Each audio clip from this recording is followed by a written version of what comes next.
Hey guys, and welcome back to my channel. Today I'm going to be recommending some books you should read this fall. I have books from a couple different genres. My Roommate is a vampire series. 2 books are out right now. The 3rd book is coming out soon. This is a fun vampire rom-com series. This one follows Cassie and Frederick. They're newly roommates and she finds out he's a vampire and he wants to fit into society. So she helps him act normal. And this one follows his friend Reginald and Amelia. They start fake dating so that her family leaves her alone and stops asking her when she's gonna settle down. Both are really fun and I started reading the 3rd one and I'm liking it so far. So I would recommend picking up this series. Then I have What Moves the Dead by T. Kingfisher. This is a horror, The Fall of the House of Usher retelling. Super short and the writing is so good. I read the 2nd book in this series. I liked it not as much as the 1st. Then I have the Stalking Jack the Ripper series. I've read the first 2 books. I really like them. I think they're perfect for fall. I'm hoping to read the next 2 this fall. This is set in 19th century London. She's trying to get a job in her uncle's laboratory, but women aren't allowed to have jobs of that sort during this time period, and the Jack the Ripper killings start happening, so she decides to try to figure out who is behind it. It's a Gothic YA murder mystery. Then we have Home Before Dark by Riley Sager. It follows a supposedly haunted house. Our main girl lived there as a child and her father wrote a novel about their time in the house, how it was haunted and the things they went through there, but she doesn't believe it. And after her father passes away and she's left the estate, she decides to go back to prove that it was fake. Very interesting. Then we have You Again. I love this book. I might reread it this fall, honestly. I read it last year and I absolutely loved it. It is inspired by When Harry Met Sally. It follows Ari and Josh over about 9 years, and every time they meet each other towards the beginning, they absolutely hate each other. They cannot stand each other every single time they meet, and eventually when they meet, they've both gotten out of relationships and decide to become friends and help each other in the aftermath of their relationships. And I really liked it. I loved it, actually. I'm gonna need to reread it.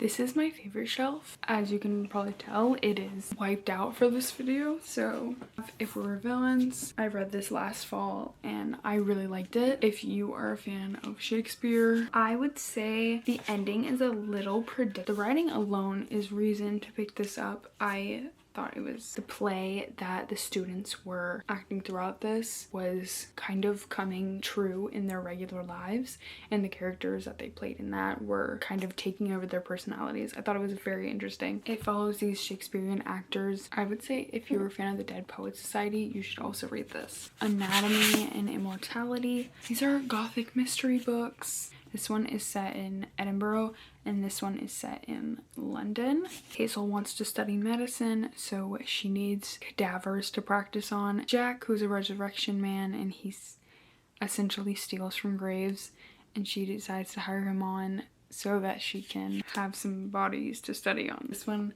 was definitely my favorite, but they're both very good. Then we have Where the Dark Stands Still. This is inspired by Polish folklore. After she flees her small village to go into the demon-infested spirit woods to steal a mythical fern flower. Loosely resembles Beauty and the Beast. I thought this was very good. The writing was amazing and it is a standalone. Then we have Bride by Ellie Hazelwood. We're jumping all over in this video. This is a vampire and werewolf romance. Politics in this book was surprisingly good. I thought it was just gonna be a romance. I didn't think there was gonna be any like world building or anything. But there was, and it was really good and super interesting. The Time I Got Drunk and Saved a Demon in the Maids and Mishap series. I love this series. This series is crazy and weird and funny, and I would definitely recommend it. This is a fun romance series, but the storyline is actually really good. Then there is The Time I Got Drunk and Yeeted a Love Potion at a Werewolf. This follows the main character in the first book's best friend. And then The Time I Got Drunk and Saved a Human. So good and so fun and perfect. I read these last fall and I flew through them. They were so fun. Foxglove King and the Hemlock Queen, The Nightshade God just came out and I need to read it. I love this series. Our main character runs poisons for the cartel, but she secretly has death magic. Mortem, it is very rare and using it could mean death, but when a job goes wrong, she's captured by the king's warrior monks. Instead of locking her up, they want her help.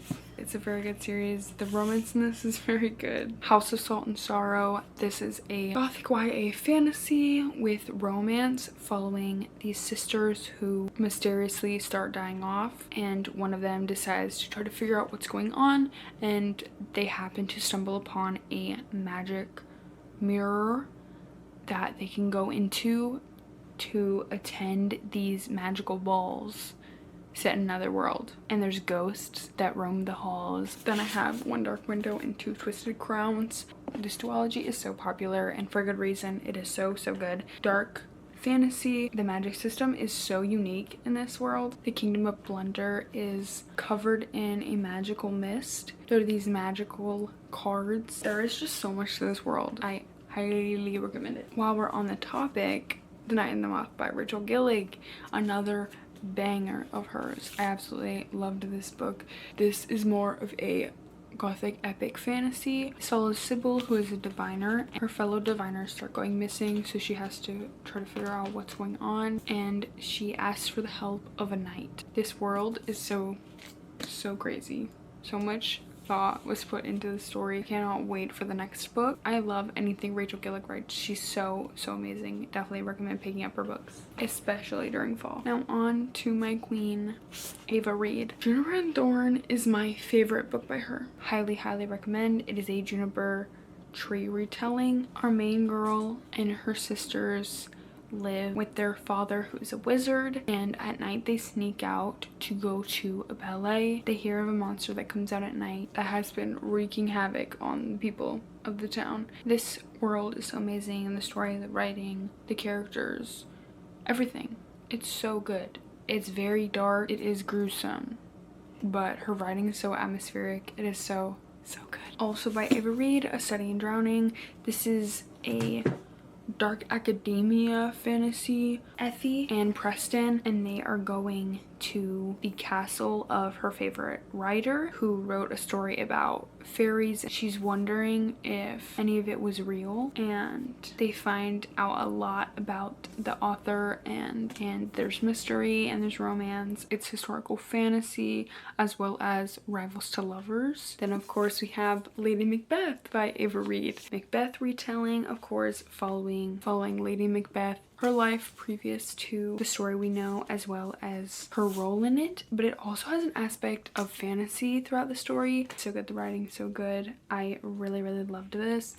Again, if you're a fan of Shakespeare, I would definitely recommend picking this one up. Any of Ava Reed's books are perfect for fall, and I am a big fan of her, so I recommend picking them all up. I hope you guys found some book recommendations from this video, and also comment below what books you're hoping to read this fall. This is my favorite season, so I'm so excited, and I can't wait to see what everyone's reading. If you liked this video, please stick around. I will see you guys in the next video. Thank you for watching.